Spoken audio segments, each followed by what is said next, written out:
আসসালামু আলাইকুম। আপনাদের সবাইকে স্বাগত জানাচ্ছি এখনকার আন্তর্জাতিক সংবাদে। শুরুতেই সংবাদ শিরোনাম। তারেক রহমানের শপথে স্পিকার ওম বিড়লাকে পাঠাচ্ছে ভারত। হাদি হত্যা মামলা সপ্তমবারের মতো পেছাল তদন্ত প্রতিবেদন দাখিল। রমজান উপলক্ষে শুভেচ্ছা জানিয়ে প্রধান উপদেষ্টার বাণী।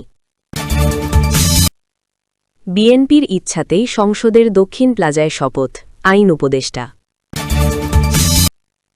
আইজিপির পদত্যাগের গুঞ্জন। এতক্ষণ শুনছিলেন সংবাদ শিরোনাম, এখন বিস্তারিত।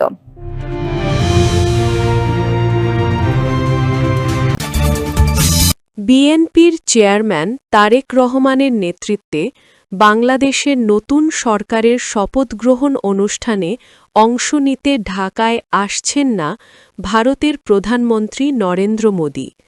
তার পরিবর্তে ভারতের লোকসভার স্পিকার ওম বিড়লা শপথ গ্রহণ অনুষ্ঠানে ভারতের প্রতিনিধিত্ব করবেন। ইনকিলাব মঞ্চের প্রয়াত মুখপাত্র এবং ত্রয়োদশ জাতীয় সংসদ নির্বাচনে ঢাকা ৮ আসনের স্বতন্ত্র প্রার্থী শরীফ ওসমান হাদি হত্যা মামলার তদন্ত প্রতিবেদন দাখিলের তারিখ সপ্তমবারের মতো পিছিয়েছে। আজ রোববার ১৫ ফেব্রুয়ারি মামলার তদন্ত কর্মকর্তা সিআইডি পুলিশের সহকারী পুলিশ সুপার আব্দুর কাদির ভূঁইয়া প্রতিবেদন জমা দিতে ব্যর্থ হওয়ায় ঢাকার অতিরিক্ত চিফ মেট্রোপলিটন ম্যাজিস্ট্রেট জসিতা ইসলামের আদালত আগামী ১৯ ফেব্রুয়ারি নতুন দিন ধার্য করেন। এর আগে গত ৯ ফেব্রুয়ারি ষষ্ঠবারের মতো সময় বাড়ানো হয়েছিল। মামলার এই দীর্ঘসূত্রতায় বিচার প্রক্রিয়া নিয়ে উদ্বেগ বাড়ছে সংশ্লিষ্ট মহলে। নারাজি ও সিআইডির তদন্তভার। গত ৬ জানুয়ারি ডিবি পুলিশ সাবেক ওয়ার্ড কাউন্সিলর তাইজুল ইসলাম চৌধুরী বাপ্পি ও সাবেক ছাত্রলীগ কর্মী ফয়সাল করিম মাসুদ সহ ১৭ জনের বিরুদ্ধে একটি অভিযোগপত্র জমা দিয়েছিল। তবে ডিবির সেই তদন্ত প্রতিবেদনে অসন্তোষ প্রকাশ করে মামলার বাদী ও ইনকিলাব মঞ্চের সদস্য সচিব আবদুল্লাহ আল জাবের আদালতে নারাজি পিটিশন দাখিল করেন। বাদীর আপত্তির প্রেক্ষিতে আদালত মামলাটি অধিকতর তদন্তের জন্য অপরাধ তদন্ত বিভাগকে সিআইডিকে নির্দেশ দেন। ঘটনার প্রেক্ষাপট: গত ১২ ডিসেম্বর রাজধানীর বিজয়নগর এলাকায় নির্বাচনী গণসংযোগের সময় চলন্ত মোটরসাইকেল থেকে শরীফ ওসমান হাদিকে লক্ষ্য করে গুলি ছোড়া হয়। গুরুতর আহত অবস্থায় প্রথমে ঢাকা মেডিকেল ও পরে এভারকেয়ার হাসপাতালে তাকে চিকিৎসা দেওয়া হয়। উন্নত চিকিৎসার জন্য সিঙ্গাপুরে নেওয়া হলেও ১৮ ডিসেম্বর সেখানে চিকিৎসাধীন অবস্থায় তার মৃত্যু হয়। রাজনৈতিক প্রতিহিংসার অভিযোগ। ডিবি পুলিশের প্রাথমিক তদন্তে উল্লেখ করা হয়েছিল, রাজনৈতিক প্রতিহিংসা এবং আসন্ন নির্বাচনকে বাধাগ্রস্ত করে ভোটারদের মধ্যে আতঙ্ক সৃষ্টির উদ্দেশ্যেই এই হত্যাকাণ্ড ঘটানো হয়েছে। অভিযুক্তদের মধ্যে মূল ঘাতক ফয়সাল করিম মাসুদ সহ ৫ জন বর্তমানে পলাতক রয়েছেন। অভিযোগপত্রে নাম থাকা অন্য আসামিদের মধ্যে মাসুদের পরিবারের সদস্য এবং তাকে সীমান্ত পার হতে সহায়তাকারীদের নামও রয়েছে। জুলাই অভ্যুত্থান ও পরবর্তী রাজনৈতিক প্রেক্ষাপটে অত্যন্ত আলোচিত ব্যক্তিত্ব ছিলেন শরীফ ওসমান হাদি। তার হত্যাকাণ্ডের তদন্ত বারবার পিছিয়ে যাওয়ায় ক্ষোভ প্রকাশ করেছে তার সংগঠন ও শুভাকাঙ্ক্ষীরা। এখন সবার নজর আগামী ১৯ ফেব্রুয়ারির দিকে, যেদিন সিআইডি তাদের তদন্ত প্রতিবেদন জমা দেওয়ার কথা রয়েছে।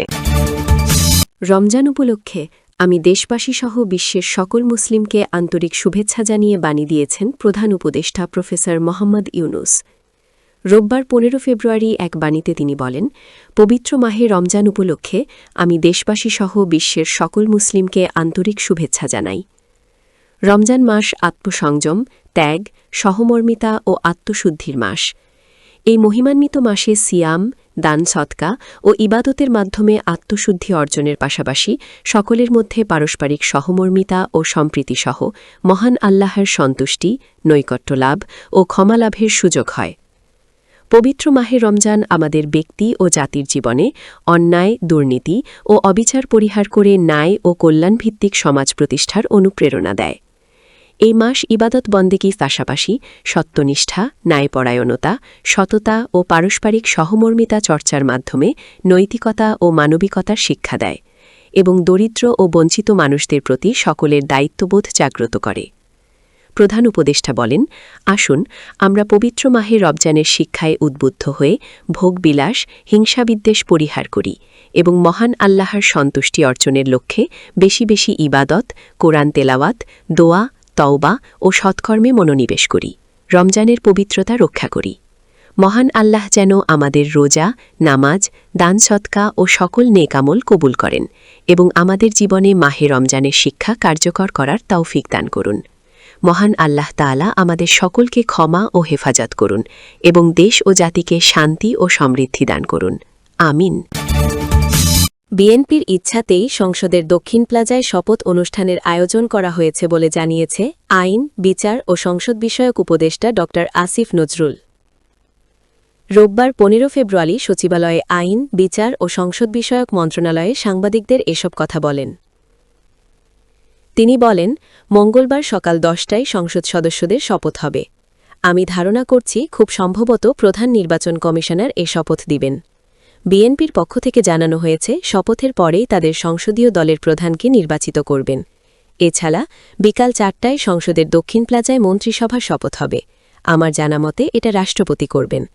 কারা আমন্ত্রিত হবেন এ বিষয়ে সেই বিষয়ে মন্ত্রিপরিষদ বিভাগ সিদ্ধান্ত নেবেন। আমার জানামতে এখন পর্যন্ত সার্কভুক্ত দেশগুলোকে দাওয়াত দেওয়া হয়েছে, সেখানের মন্ত্রীদের দাওয়াত দেওয়া হয়েছে। উপদেষ্টা বলেন, দক্ষিণ প্লাজায় শপথের বিষয়ে বিএনপি অভিপ্রায় ব্যক্ত করেছিল। আমার ধারণা এই সংসদটা একটু ভিন্ন। ছাত্র জনতার আত্মত্যাগ এবং এই গণ অভ্যুত্থান অনেক ত্যাগ, কষ্ট ও বেদনার বিনিময়ে এই সংসদ পেয়েছি। তিনি বলেন, এসব কারণে সংসদটি অন্য সব সংসদের চেয়ে ভিন্ন। এই সংসদ প্রাঙ্গণে অনেক ঐতিহাসিক ঘটনা ঘটেছে। এখানে জুলাই সনদ ঘিরে যে অনুষ্ঠান, সেটাও এখানে আয়োজন করা হয়েছে। সুতরাং সংসদের দক্ষিণ প্লাজাটি বিভিন্ন কারণে আমাদের কাছে স্মরণীয়। এ সংসদের পাশেই বেগম খালেদা জিয়া এবং সবার প্রিয় আমাদের ওসমান হাদির জানাজা হয়েছিল। তিনি আরও বলেন, এটা বিভিন্ন ধরনের তাৎপর্যপূর্ণ। জুলাই গণ অভ্যুত্থানের যে ডকুমেন্টেশন, সেটা প্রকাশের একটি জায়গা হিসেবেও দাঁড়িয়েছে। আইজিপি বাহারুল আলম পদত্যাগ করেছেন এমন গুঞ্জন রয়েছে। স্বরাষ্ট্র মন্ত্রণালয়ের একজন কর্মকর্তা জানান, এমন একটি খবর শুনেছি। পিলখানা হত্যাকাণ্ডে তদন্ত রিপোর্টে তার নাম আসায় নানা বিতর্কের সৃষ্টি হয়। স্বরাষ্ট্র মন্ত্রণালয়ের একটি সূত্রের দাবি, তিনি পদত্যাগ করেছেন। এ বিষয়ে জানতে আইজিপিকে বারবার ফোন দিলে তিনি ধরেননি। ২০২৪ সালের ২১ নভেম্বর বাহারুল আলম দায়িত্বভার গ্রহণ করেছেন। তিনি বিদায়ী আইজিপি মোহাম্মদ ময়নুল ইসলামের স্থলাভিষিক্ত হয়েছিলেন। সরকার বাহারুল আলমকে আইজিপি হিসেবে ২ বছরের জন্য চুক্তিভিত্তিক নিয়োগ দিয়েছিল। বাহারুল আলম ১৯৮৬ সালের ২১ জানুয়ারি বিসিএস পুলিশ ১৯৮৪ ব্যাচে সহকারী পুলিশ সুপার এএসপি হিসেবে বাংলাদেশ পুলিশে যোগদান করেন। তিনি স্পেশাল ব্রাঞ্চের প্রধান সহ পুলিশ হেডকোয়ার্টার্সে অতিরিক্ত আইজি হিসেবে দায়িত্ব পালন করেছেন। বাহারুল আলম ২০০৯ থেকে ২০১৩ সাল পর্যন্ত জাতিসংঘ সদর দপ্তরের শান্তিরক্ষা বিভাগে সিনিয়র পুলিশ লিয়াজো অফিসার হিসেবে দায়িত্ব পালন করেছেন। তিনি ২০১৫ সালে আফগানিস্তানে জাতিসংঘ শান্তিরক্ষা মিশনে সিনিয়র পুলিশ অ্যাডভাইজার হিসেবে কাজ করেন। এছাড়া তিনি ফিল্ড মিশনে ক্রোয়েশিয়া, সার্বিয়া, কসোভো ও সিয়েরা লিওনে দায়িত্ব পালন করেন। ২০২০ সালে চাকরি থেকে অবসরে যান তিনি।